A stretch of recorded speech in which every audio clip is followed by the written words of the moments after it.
नमस्कार साथियों, जय हिंद। तो कैसे हैं आप लोग? मैं आशा करता हूं, मुझे उम्मीद है कि आप लोग स्वस्थ होंगे, मस्त होंगे। और ऐसी ही मैं प्रभु से कामना भी करता हूं हर बार आप सब लोगों के लिए, इवन अपने लिए भी, कि प्रभु हमें हमेशा उचित और अनुचित का ज्ञान रहे। हम क्या सही है क्या गलत है ये हमेशा जान पाएं, ये हमेशा चुन पाएं। हम जिस समाज में रहते हैं, हम जिस मानव समाज में रहते हैं, वहाँ लोगों के मन में दया का भाव धीरे धीरे अपने आप कम होता जा रहा है। हर किसी के मन में एक दूसरे के प्रति जिसके विचार जिससे नहीं मिलते, मान के चलो मेरी आइडियोलॉजी अलग है, आपकी आइडियोलॉजी अलग है, तो पता नहीं ऐसा क्यों होता जा रहा है कि जिसके विचार हमसे नहीं मिलते उसके लिए हमारे मन में घृणा उत्पन्न होती जाती है, घृणा का जन्म होता है। ऐसा सब ये क्यों हो रहा है? तो इस सब के लिए मैं तो प्रभु से यही प्रार्थना कामना करता हूँ कि जो कुछ भी हुआ, जैसा भी हुआ, वो वर्ष निकल गया, वो समय निकल जाए, बहुत अच्छा है। एक नया साल है, एक नया वर्ष है, एक नई शुरुआत है। जैसा कि हमने पहले बताया था इससे पहली वाली अपनी वीडियो में कि समय तो कभी नया नहीं आता और वर्ष भी कभी नहीं बदलते हैं और समय की सही पहचान भी नहीं है। पर अगर वास्तविकता के साथ देखा जाए तो जहाँ से हमारा जन्म हुआ है यार, जो भी हम जहाँ से हमने अपनी शिक्षा की शुरुआत की है, जो हमारी डीओबी हमारे डॉक्यूमेंट पर है, तो साल तो बदलेगा ही, वर्ष तो बदलेगा ही। तो बदलते वर्ष के साथ मेरी प्रभु से यही कामना है कि आप सब लोग स्वस्थ हैं, मस्त रहें और अपने मनो मस्तिष्क को बढ़िया रखें, स्वस्थ रखें और अपने मस्तिष्क में नए नए विचार, नई नई चीज़ें, नया कुछ सीखने के लिए उत्साहित रहें, नया कुछ जानने के लिए उत्साहित रहें, हमेशा कुछ नया देखने के लिए, नया सुनने के लिए, यानी कुछ ना कुछ नया करने के लिए हमेशा उत्साहित रहें। क्योंकि हर पल हर क्षण जीवन बीतता जा रहा है, समय निकलता जा रहा है। आप खुद देख रहे होंगे, 1 तारीख कब थी? आज 3 तारीख है, यानी आज 3 तारीख हो गई, कल 1 तारीख थी, आज 3 तारीख है, कल 4 तारीख होगी। तारीखें पर तारीखें निकलती जाती है, समय बढ़ता ही जाता है, पता नहीं चलता। तो दोस्तों ऐसा ना हो कि ये सर्दियां रजाई बैठे बैठे निकल जाएं। तो बेशक सर्दी ज़्यादा है, लेकिन कुछ नया सीखने के लिए आप किताबें भी पढ़ सकते हैं। आप अब तो हर किसी के हाथ में सोशल मीडिया, फ़ोन है, इंटरनेट है, तो देश दुनिया की खबरें भी देख सकते हैं। तो बस मेरी यही अपेक्षा है आप लोगों से कि कुछ नया जानने के लिए, कुछ नया सीखने के लिए हमेशा उत्साहित रहें, नया सीखते रहें और अच्छा जीवन जीते रहें। तो दोस्तों हमारी जो क्लास है आज की, वो है इतिहास से रिलेटेड 16 महाजनपदों के बारे में, कि जहाँ से महाजनपदों का जो उदय हुआ, कैसे 16 महाजनपद बने, उस समय भारतवर्ष की स्थिति क्या थी, कैसा था हमारा देश उस समय पर, क्या हमारे देश की आर्थिक व्यवस्था थी, क्या हमारे देश की सामाजिक व्यवस्था थी, और किस तरीके से हमारे देश में लोगों का खान पान क्या था, पहनावा क्या था, वो सब चीज़ें हम जानेंगे, सीखेंगे, देखेंगे। तो उनका एक सही क्रम होता है, वो क्रम पहले जानेंगे कि महाजनपदों का उदय कैसे हुआ, आज हमारे भारत में कितने राज्य हैं और कितने केंद्र शासित प्रदेश हैं, उस समय हमारे देश में कितने राज्य, मतलब महाजनपद का राज्य बोल सकते हो, वो कितने महाजनपद हुआ करते थे, कितने राज्य हुआ करते थे, उस सबको जानेंगे, सीखेंगे। और मैं विश्वास दिलाता हूँ आपको कि आपको मजा आएगा, आपको अच्छा लगेगा। तो आइए देखिए। तो दोस्तों प्राचीन समय, यानी ये बात है 6ठी शताब्दी ईसा पूर्व की। अब आपको क्या है कि अगर मैं कोई भी सन बोलूंगा तो उसमें आपको कंफ्यूजन नहीं होगी, यानी आप थोड़े असमंजस में नहीं पड़ेंगे कि 6ठी शताब्दी ईसा पूर्व क्या था, यानी ये कौन सी सन बता रहे हो आप भैया कि 6ठी शताब्दी ईसा पूर्व। तो आप मैं भी ये नहीं सुनना चाहूंगा और आप भी ये भी नहीं बोलेंगे कि 6ठी शताब्दी ईसा पूर्व क्या था। देखिए 6ठी शताब्दी ईसा पूर्व, ये मैंने यहां लिख रखा है 6ठी शताब्दी ईसा पूर्व का भारत, यानी ये जो भारत की रूपरेखा है, ये भारत की जो सूरत है, ये 6ठी शताब्दी ईसा पूर्व की है। 6ठी शताब्दी ईसा पूर्व, मैं उम्मीद करता हूं आप समझ रहे होंगे कि 6ठी शताब्दी ईसा पूर्व कब थी और क्या थी। यानी ये वो काल था जब वैदिक सभ्यता अपने चरम से ढलते हुए, यानी मानव जो सभ्यता थी वो चरम पर पहुंच चुकी थी, यानी लोगों का आर्थिक विकास बहुत अच्छे से हो चुका था, लोहे से बनी वस्तुओं से खेती होने लगी थी, तो क्या है कि हमारी जो आर्थिक स्थिति थी बहुत अच्छी हो गई थी, यानी समाज एक मजबूत आर्थिक स्थिति के दौर से गुजर रहा था। तो उस समय क्या था जो प्राचीन समय में जहां जनजातियां थी, जो कबीले थे, उन्होंने क्या है कि अपने स्थायी जन बसा लिए थे, अपने स्थायी गांव बसा लिए थे। ठीक, तो वो अपने गांव जो उन्होंने बसाए थे, तो एक गांव का कोई एक मुखिया है, दूसरे गांव का दूसरा मुखिया है, तो उन्होंने देखा कि हमारे एरिया में लूटपाट ज़्यादा होती है, लोग आते हैं लूट के चले जाते हैं। तो उन्होंने देखा कि जो आसपास के 2-4 गांव हैं वो गांव मिले, उन्होंने कहा भैया एक काम करो, सब लोग मिल जाओ, एकता में शक्ति होती है, एकता में ताकत होती है। अब 4-5 गांव मिल गए, 4-5 गांव मिल गए। अब मान के चलो आज के समय से ऐसे रिलेट करके देखो कि आज एक ग्राम पंचायत का एक प्रधान होता है, उसी से आप मान के चलो कि आसपास के 10-20 ग्राम पंचायतें हो गई।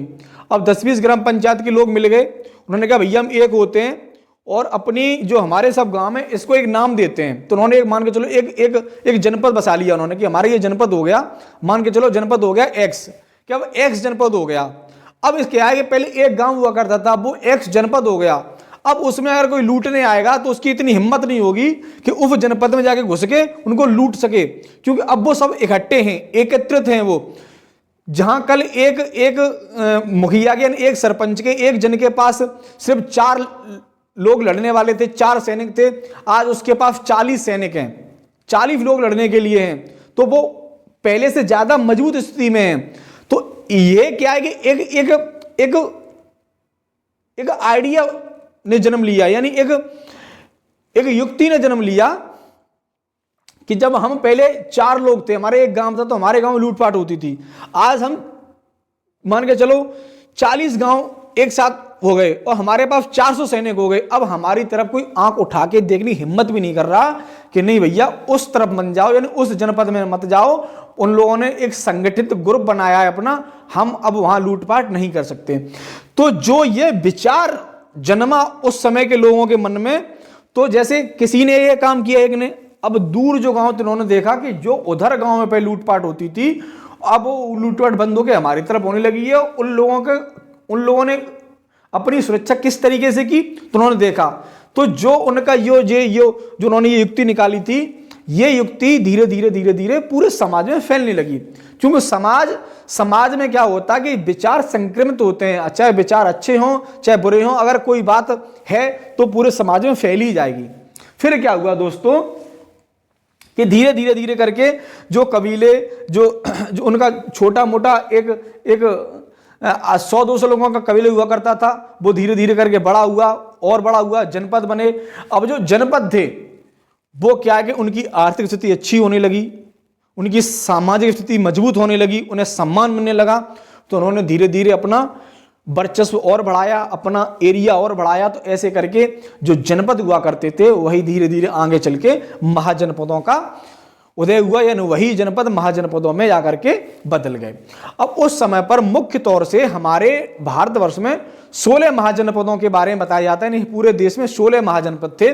तो कौन सा महाजनपद कहां था, आज कहां है, उस समय उसकी राजधानी कहां थी, आज वो किस शहर में है, कितनी जगह घेरता है, यानी 6ठी शताब्दी से अपरूप से लेके और 2026 से रिलेट करेंगे तो आपको बहुत मजा आएगा और समझ में आएगा और अच्छा लगेगा। तो देखिए, पहले हम देखते हैं कि कौन से हमारे महाजनपद थे। 16 महाजनपद कौन से थे, तो भैया मैं पढ़ता हूं। एक अंग महाजनपद था, एक गांधार महाजनपद था, एक असमक था, एक कम्बोज था, एक मगध था, एक वज्जी संघ था, एक अवंती था।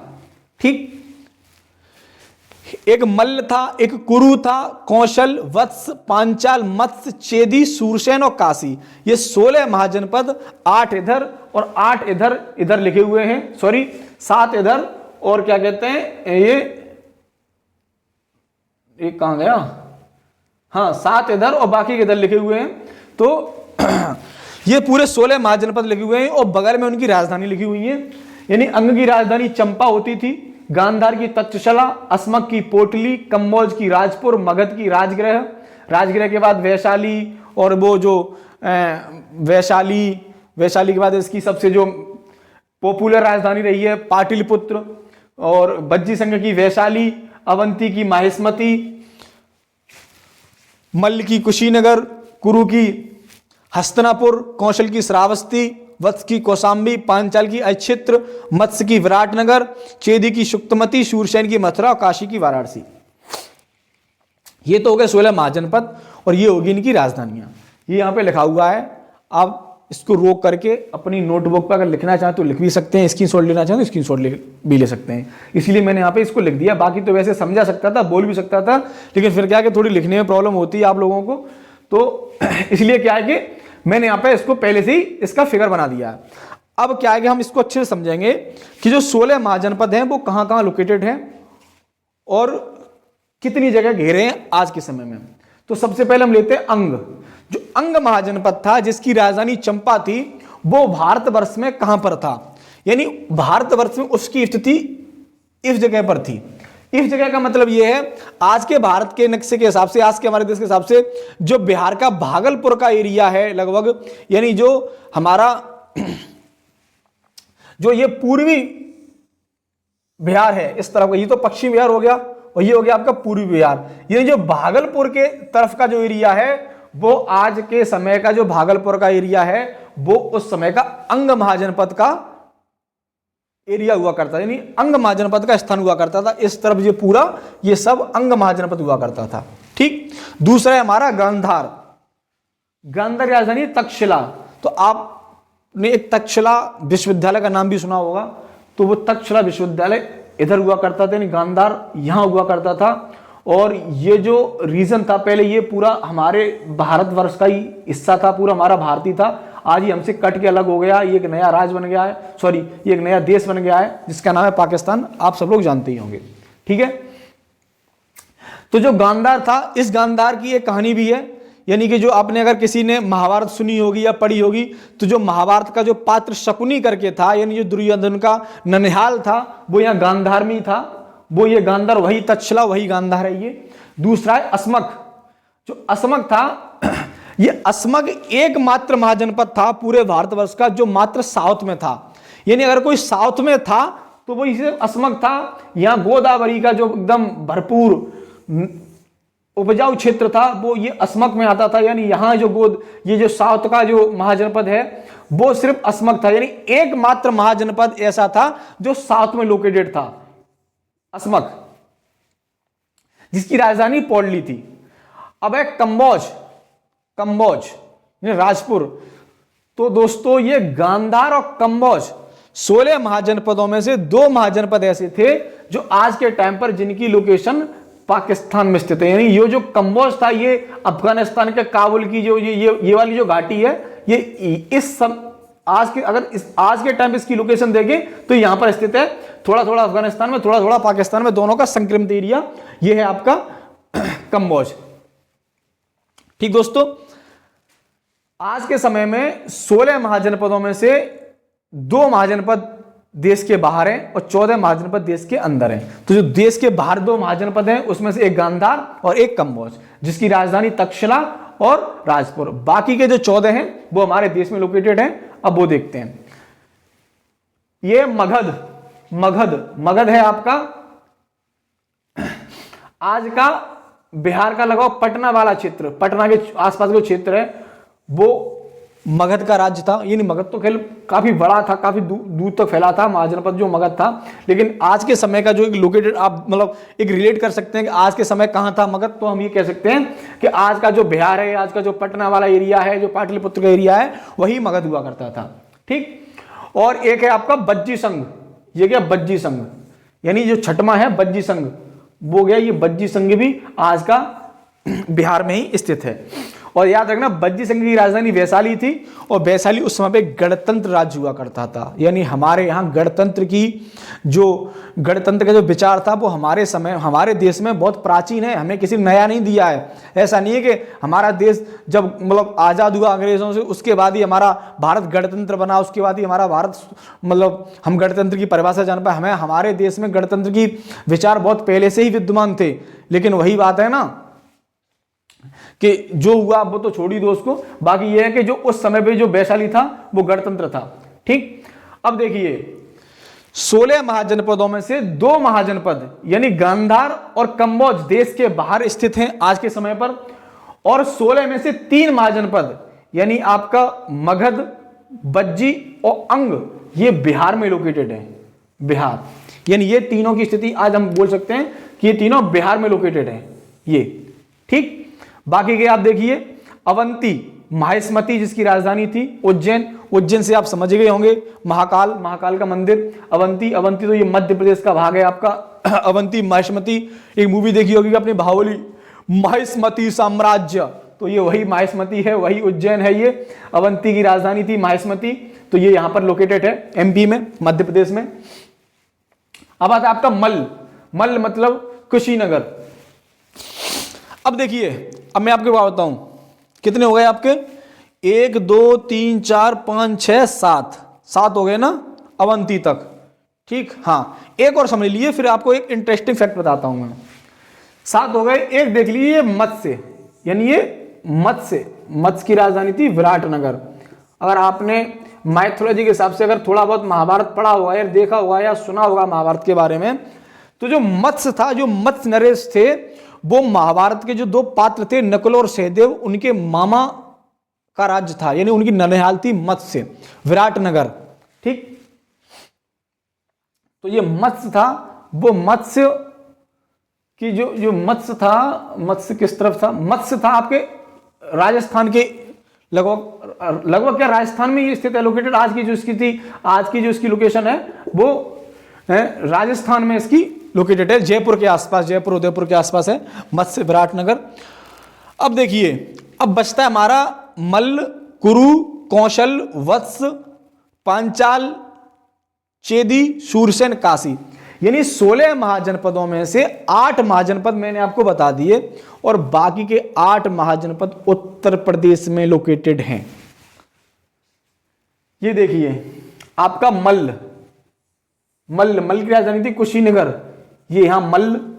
उसके बाद कुरु की राजधानी हस्तिनापुर थी, हस्तिनापुर वही पांडवों और दुर्योधन का हस्तिनापुर या इंद्रप्रस्थ इसकी राजधानी थी। कौशल की राजधानी थी श्रावस्ती, यह गया कौशल। वत्स की राजधानी थी कौशांबी, यह गया वत्स। पांचाल, यह गया आपका पांचाल की राजधानी थी, पांचाल की 2 राजधानी थी ऐक्षेत्र और काम्पल्य।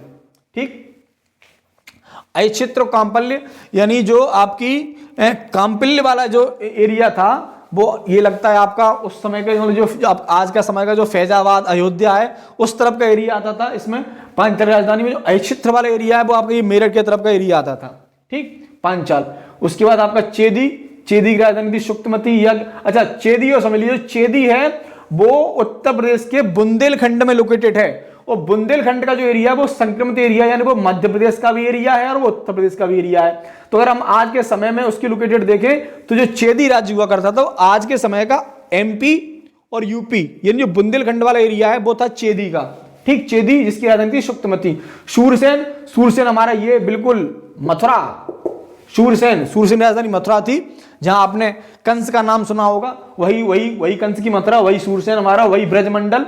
और ये लास्ट में आपका काशी महाकाल की नगरी, बाबा विश्वनाथ की नगरी काशी। 16 वाराणसी जिसकी राजधानी वाराणसी है, जहां से अभी जो लोकसभा सांसद हैं वो आपके माननीय भारत के प्रधानमंत्री श्री नरेंद्र मोदी जी हैं।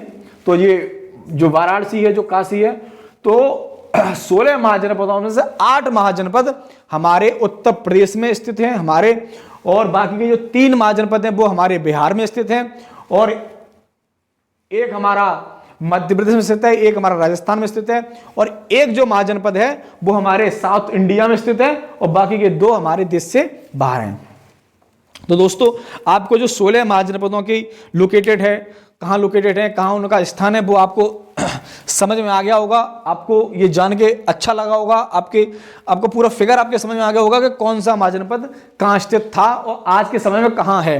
क्योंकि हम जब प्राचीन इतिहास को आज के समय से रिलेट करके पढ़ते हैं तो बहुत मजा आता है, बहुत अच्छा लगता है और चीजें बहुत आसानी से याद भी हो जाती हैं। तो दोस्तों आज की जो क्लास थी वो हम यहीं खत्म करते हैं। महाजनपदों की आगे इससे ही रिलेटेड और आगे क्लास लेके आएंगे। तो तब तक के लिए हमारे साथ बने रहिए, जुड़े रहिए, पढ़ते रहिए और अपने आसपास जो छोटे बच्चे हैं, आपके भाई बहन हैं यार, जो ऐसे लोग हैं जिन्हों पढ़ने में असमर्थ हैं, यानी जिनके पास संसाधन नहीं है पढ़ने के लिए, और तो आप अगर उनकी थोड़ी बहुत मदद कर सकते हैं तो कोशिश कीजिए कि इस नए वर्ष में आप किसी ऐसे व्यक्ति की मदद करें जिस आपकी मदद से किसी को शिक्षा अगर मिलती है, कोई अगर पढ़ पाता है तो ये बहुत ही आपका अच्छा योगदान होगा समाज के प्रति। क्योंकि एक शिक्षित व्यक्ति का ये कर्तव्य होता है कि वो समाज को कुछ ऐसा दे जिससे समाज का कल्याण हो, समाज हमारा समृद्ध बने और हमारे समाज का विकास हो। हमारे समाज का विकास होगा तो हमारे देश का विकास होगा और हमारा देश, हमारा भारत अपनी विश्व में एक अलग पहचान बनाएगा, एक अच्छी पहचान बनाएगा। और हम सब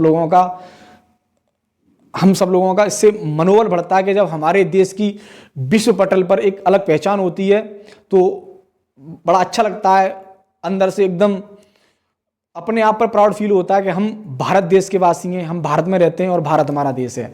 जय हिंद, जय भारत, नमस्कार, धन्यवाद।